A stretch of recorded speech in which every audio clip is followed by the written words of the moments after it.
বন্ধুরা, আজকের এই ভয়ঙ্কর সত্য গল্পটি পাঠিয়েছেন রিয়া মণ্ডল, যিনি কলকাতার একজন বাসিন্দা। এই অতিপ্রাকৃতিক ঘটনাটি ঘটেছিল তার বড় ভাই অরিন্দম মণ্ডলের সাথে, যিনি একজন পরিশ্রমী ব্যবসায়ী। অরিন্দম কলকাতার বড়বাজার এলাকায় একটি লোহার ব্যবসা চালাতেন।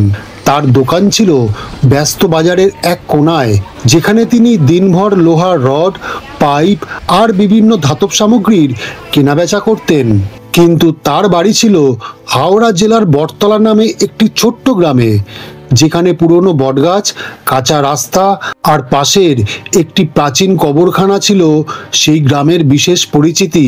প্রতিদিন সকালে তিনি হাওড়া স্টেশন থেকে ট্রেনে করে কলকাতায় যেতেন, আর রাতে ক্লান্ত শরীরে আবার ট্রেনে ফিরতেন। কলকাতার হাওড়ার মধ্যে দূরত্ব বেশ খানিকটা, তাই তিনি প্রায়শই রাতে বেশ দেরিতে বাড়ি পৌঁছাতেন। সেই রাতটিও ছিল অন্যান্য দিনের মতোই, কিন্তু কে জানতো যে এই রাত তার জীবনে এক অবিস্মরণীয় ভয়ের অধ্যায় লিখে যাবে। সেদিন যখন অরিন্দম হাওড়া স্টেশনে ট্রেন থেকে নামলেন, তখন রাত প্রায় 1টা বেজে গেছে। শীতের রাত ছিল, চারপাশে কুয়াশার একটা পাতলা পর্দা ঝুলছিল। স্টেশনের কাছাকাছি তিনি এসে দেখলেন অটো বা রিক্সা কিছুই পাওয়া গেল না। তাই তিনি বাড়ির দিকে হাঁটতে শুরু করলেন। বটতলা গ্রামের দিকে যাওয়ার রাস্তাটি ছিল সরু এবং দুপাশে ঘন জঙ্গল। গ্রামের লোকেরা বলতো এই রাস্তার কাছেই পুরনো কবরখানা থাকার জন্য রাতে এখান দিয়ে একা হাঁটা খুবই ঝুঁকিপূর্ণ। কিন্তু অরিন্দম এসব গল্পে তেমন কান দিতেন না। তিনি ভাবতেন এইসব কথা সব কুসংস্কার আর গ্রাম্য কাহিনী, এইসব কথায় কান দিয়ে কোনো লাভ নেই। কিছু দূর হাঁটার পরে হঠাৎ তার মনে হলো পিছনে কারুর পায়ের শব্দ শোনা যাচ্ছে। থপ থপ করে কেউ যেন তার পিছু নিয়েছে। তিনি দ্রুত পিছনের দিকে তাকালেন, কিন্তু কেউ নেই। শুধু কুয়াশার মধ্যে অন্ধকার আরো ঘন হয়ে এলো। ঠিক তখনই তার ঘাড়ের কাছে একটা উষ্ণ হাওয়ার ঝাপটা লাগলো, যেন কেউ তার ঠিক পিছনে দাঁড়িয়ে নিঃশ্বাস ফেলছে। অরিন্দমের হৃৎপিণ্ড কম্পন দ্রুত পড়তে শুরু করলো। তিনি নিজেকে সামলে নিয়ে দ্রুত পা চালালেন, কিন্তু ভয়ও তার পিছন ছাড়লো না।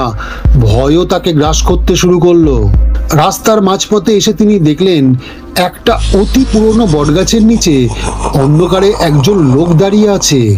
লোকটার মুখ এই অন্ধকারে খুব একটা দেখা যাচ্ছিল না, শুধু বোঝা যাচ্ছিল যে একটা মানুষ ওখানে দাঁড়িয়ে আছে। অরিন্দম একটু সাহস সঞ্চয় করে তার কাছে গেলেন। এবার কাছে গিয়ে তিনি দেখলেন যে লোকটি দেখতে অত্যন্ত ভয়াবহ। সে তার শীর্ণকায় শরীরে খালি গায়ে একটা হাফ প্যান্ট পরে খালি পায়ে দাঁড়িয়ে আছে। তার চোখ দুটো যেন ঠিকরে বেরিয়ে আসছে। এই লোকটিকে আচমকা দেখে যে কোনো লোকের হৃৎপিণ্ড বন্ধ হয়ে যাওয়া একদম স্বাভাবিক ব্যাপার। কিন্তু অরিন্দম বুকে সাহস নিয়ে লোকটিকে বললেন, দাদা, আপনি এত রাতে এখানে দাঁড়িয়ে আছেন? কোথাও যাচ্ছেন নাকি কারোর জন্য অপেক্ষা করছেন? চাইলে আপনি আমার সঙ্গে হাঁটতে পারেন, আমি বটতলার দিকেই যাচ্ছি। লোকটি কিছুক্ষণ চুপ করে থাকলো, তারপর একটা কর্কশ কণ্ঠে বলল, তুমি কোথায় যাচ্ছ? ওই তো আপনাকে বললাম না, বটতলায় আমার বাড়ি। আমি আমার ব্যবসা সেরে এখন বাড়ি ফিরছি। আপনি কোথায় যাবেন সেটা আগে বলুন তো আমায়। লোকটি কিছু না বলে শুধু হাত দিয়ে পাশের একটি অন্ধকার গলির দিকে ইশারা করলো। অরিন্দম সেই দিকে তাকালেন। সেই অন্ধকারের মধ্যেই তিনি দেখলেন দুটো কুকুর ভয়ানকভাবে একে অপরের সঙ্গে লড়াই করছে। তাদের চোখ দুটো যেন চকচক করছে, আর তাদের গর্জন শুনে মনে হচ্ছিল তারা যেন একে অপরকে ছিঁড়ে খেয়ে ফেলবে। তাদের পাশে দাঁড়িয়েছিল একটা বড় কালো বিড়াল, যার চোখ দুটো অন্ধকারে জ্বলজ্বল করছিল। এই সব দেখে অরিন্দমের শরীরে কাঁটা দিয়ে উঠল। কিছুক্ষণ পর একটা কুকুর মাটিতে লুটিয়ে পড়ল, তার শরীর থেকে রক্ত ঝরছে। বেঁচে থাকা কুকুরটা তখন মরা কুকুরটার উপর ঝাঁপিয়ে পড়ল এবং তার মাংস ছিঁড়ে খেতে শুরু করলো। এই ভয়ানক দৃশ্য দেখে অরিন্দমের পা যেন মাটিতে আটকে গেল। এরপর সে দেখলো হঠাৎ সেই বিড়ালটা বেঁচে থাকা কুকুরটার উপর লাফিয়ে পড়ল। এক কামড়ে তার গলার নলি বিড়ালটা ছিঁড়ে দিল। কুকুরটা একটা তীব্র চিৎকার করে মারা গেল, আর তারপর বিড়ালটা হাওয়ায় মিলিয়ে গেল। এই সব দেখে অরিন্দমের গলা শুকিয়ে গেল। তিনি দ্রুত পিছনে দাঁড়ানো লোকটার দিকে ফিরলেন, কিন্তু লোকটার সেখানে নেই। অন্ধকারে সে যেন কোথাও হারিয়ে গেছে। ভয়ে অরিন্দমের হাত পা ঠান্ডা হয়ে গেল। তিনি সেখানে আর দাঁড়ালেন না। তিনি শরীরের পুরো শক্তিতে বাড়ির দিকে দৌড়াতে শুরু করলেন। এই সময় তার পাশ দিয়ে একজন বৃদ্ধ মহিলা হেঁটে যাচ্ছিলেন।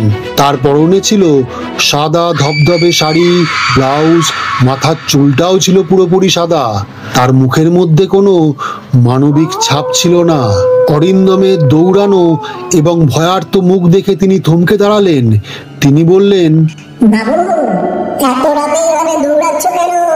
কি হয়েছে তোমার? দিদিমা, তাড়াতাড়ি বাড়ি ফিরে যান, এখানে থাকা নিরাপদ নয়। বৃদ্ধ মহিলা কিছু না বলে তাকে একদৃষ্টে দেখতে লাগলেন। তার মুখে একটা অদ্ভুত মিচকি হাসি ফুটে উঠল।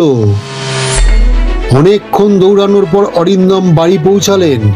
ঘরে ঢুকে তিনি প্রথমে তার বিছানার উপর বসলেন। তার হাত তখনও কাঁপছিল। তার স্ত্রী মিতালি তাকে দেখে চিন্তিত হয়ে জিজ্ঞাসা করলেন, কি হয়েছে? তোমার মুখ এত ফ্যাকাশে কেন? অরিন্দম ভয়ার্ত গলায় মিতালিকে রাস্তায় তার সঙ্গে ঘটে যাওয়া সমস্ত ঘটনা খুলে বললেন। তিনি বললেন লোকটার কথা, কুকুর, বিড়ালের ভয়ানক দৃশ্য, সাথে বিড়ালটার হাওয়ায় মিলিয়ে যাওয়ার ঘটনাটা তিনি মিতালিকে খুলে বললেন। মিতালি শুনে হতবাক হয়ে গেলেন।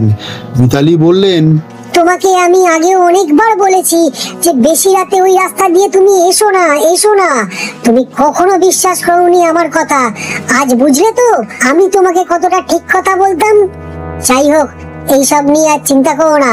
এখন খেয়ে দিয়ে একটু বিশ্রাম নাও। তখন রাত 2:30 বাজে। হঠাৎ একটা তীব্র কান্নার শব্দে অরিন্দমের ঘুম ভেঙে গেল।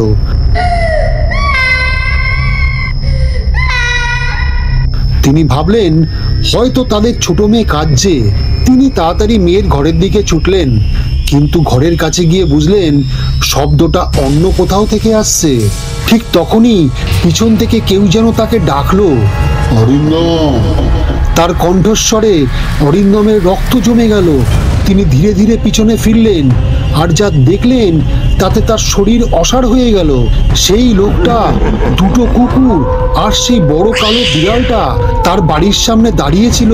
তাদের পাশে সেই বৃদ্ধ মহিলা। তারা ফ্যাল করে অরিন্দমের দিকে তাকিয়ে আছে, আর তারা বলছে, হায় অরিন্দম, তুই আমাদের কাছে আয়, আমরা তোকে নিতে এসেছি। দেরি করিস না, আয়, আমাদের কাছে আয়। অরিন্দম চিৎকার করে অজ্ঞান হয়ে মাটিতে পড়ে গেলেন। জ্ঞান ফিরলে তিনি নিজেকে বিছানায় শুয়ে থাকতে দেখলেন, এবং তিনি এটাও দেখলেন যে মিতালি তার মাথার কাছে বসে আছে। অরিন্দম তাকে সব খুলে বললেন, সেই বৃদ্ধ মহিলার কথাও। মিতালি আর এক মুহূর্ত দেরি না করে ভয়ে কাঁপতে কাঁপতে একজন পুরোহিতের কাছে গেলেন এবং তাকে সব খুলে বললেন, এবং সেই পুরোহিতকে তিনি বাড়িতে ডেকে আনলেন। পুরোহিত গম্ভীর হয়ে অরিন্দমের মুখে সব শুনলেন। তারপর বললেন, শোনো অরিন্দম, তুমি যে লোক, প্রাণী আর বৃদ্ধ মহিলাকে দেখেছো, তারা আদৌ কেউ জীবন্ত প্রাণী ছিল না। তারা ছিল সব জিন। ওই বটতলার কবরখানার কাছে এমন অতি প্রাকৃতিক ঘটনা আগেও ঘটে গেছে। আর মাঝে মাঝে বেশি রাতে যারা ওই রাস্তা দিয়ে ফেরে, তাদের মুখ থেকে এরকম ঘটনা প্রায়ই শোনা যায়। তারা তোমাকে ভয় দেখাতে চেয়েছিল। ওই রাস্তায় রাতে একা যাওয়া ঠিক নয়। তুমি আর কোনোদিন ওই রাস্তায় একা একা যেও না। তোমার বাড়িতে একটা হোমযজ্ঞ আর প্রার্থনা সভার আয়োজন করো, এতে ওই অশুভ শক্তি দূর হবে। পুরোহিতের পরামর্শ মেনে অরিন্দম বাড়িতে একটি হোমযজ্ঞ আর প্রার্থনা সভার আয়োজন করলেন। সেই রাতের পর থেকে অরিন্দমের সঙ্গে আর কোনো অদ্ভুত বা ভয়ঙ্কর ঘটনা ঘটেনি। তবে সেই রাতের কথা মনে পড়লে আজও তার গা শিউরে ওঠে।